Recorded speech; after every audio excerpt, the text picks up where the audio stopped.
Hello family members welcome back my YouTube channel. आज vlog T हूँ सावित्री। सावित्री रे शाढ़ीटा मु पिंधि देखो केम देखा चलत गोटे जगह को जीवा से रेडी होची अलता मो पादरे लगे दौची। सावित्री रे स्त्री लोकों अलता सिंदूर चूड़ी सबू निहाती आवश्यक। देखंतु मु बहुत सुंदर भाव लगे सारे हमको देखंतु किए जापर सी होती मो माउस ससु आम देखंतु वर्षा पागरे आम जाऊँ गोटे जगह को सरप्राइज आपण अच्छी से जगह नाम एवं कहबेनी।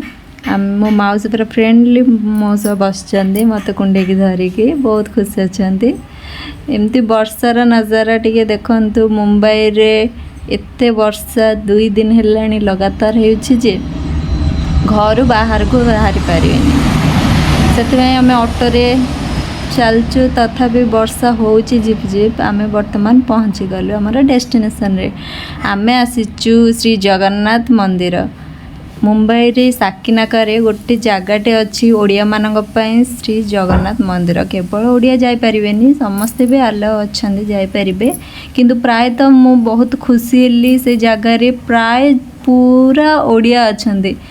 आ ओडिया लोकन को मुंबई रे देखिक बहुत खुशी लगिला। बहुत सारा एते भीड़ मु भाभी नथिल जे ओडिया लोक एते पाखरे रही कि एते लोक थिबे ओडिया आमर मु भाभी नथिली।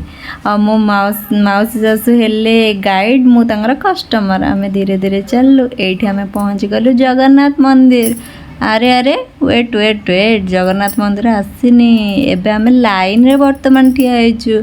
लाइन पूरा लंबी ची 1.5 किलोमीटर ना सॉरी भूल कहली 1/2 किलोमीटर बोधे।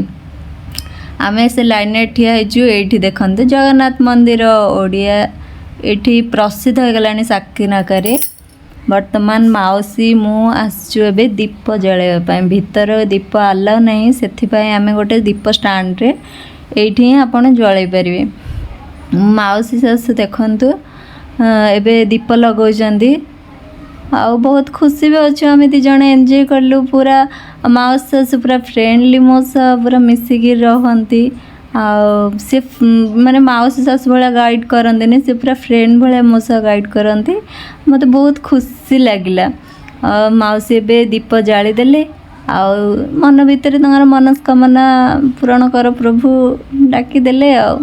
तापर एठी पाली पड़ला मोर मु एठी दीपटी को जळे देली आ ठाकुरन को किछि मागिले आपण कोन सब कहि हेबे ना कोन छाड़ से दीपटी को जाली मो परिवार समस्त को भले रख बोली ठाकुरन को डाकी देली। आपण भी तो भल ना आपण भी भले रुहंतु आपण मो परिवार सह समान। दीपटी को जाली ठाकुरन को मुंडिया मारदेली।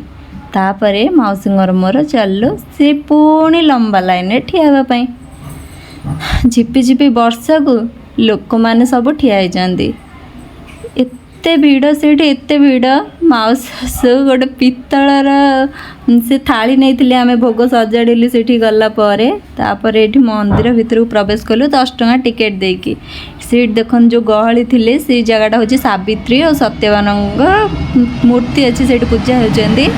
एठी बाबा भोला शंकर को पूजा होची। एटा देखन एमती मंदिर जगन्नाथ मंदिर भी अच्छी से भितरे किंतु लोक थिले जेतु मु आलो भाबिली फोन आलो करिवे कि नहीं मु वीडियो करनतिली। एठी गोटे देखागला गोटे प्यारा सा डॉगी एते सुंदर वर्षा रे से देखो पूरा ओदा हो गलानी किंतु बहुत सुंदर।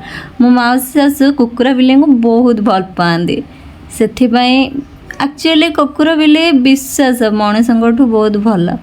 तापरे आमे वर्तमान पूजा सारिलु वर्तमान आसिलु हमरे जीवा पाई ऑटो बुझीबाकू।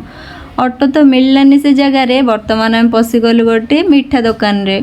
मुंबई रे छेनापोड़ मिलवा बहुत कष्टकर केवल से साकिनाकारे आपण पाई परिबे छेनापोड़ ओडिया मानकर प्रसिद्ध छेनापोड़।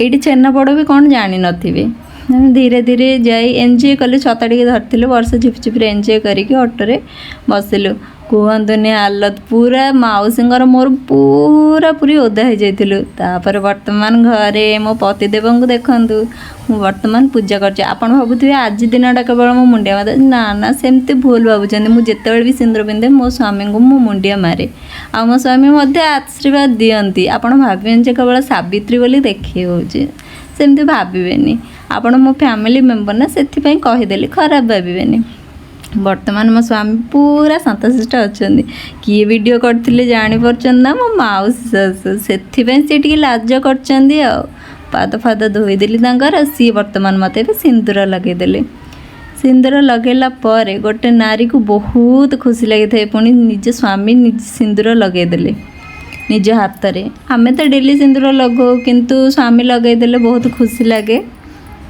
तापर मो स्वामी आशीर्वाद नेली पानी टिके आंजुला आनिकी पाद आंगुठी बुड़ेदेली तापर पीदेली तापर मो स्वामी हाथ करवा चौथ इे कहन ना आम सावित्री को आम से भाव पालन करदेली जानी भूल थे क्षमा करेंगे केमी कौन हो मोर यहाँ सेकेंड सावित्री व्रत मुझे भूली जाइए यहाँ मो बो देता लुगा संकल्प हाँक जमी हेल्ले पिंधिकी पूजा करता कि मो मुंडर पकई मो पतिदेव मो मुंडिया मारती तापर रही टाटा।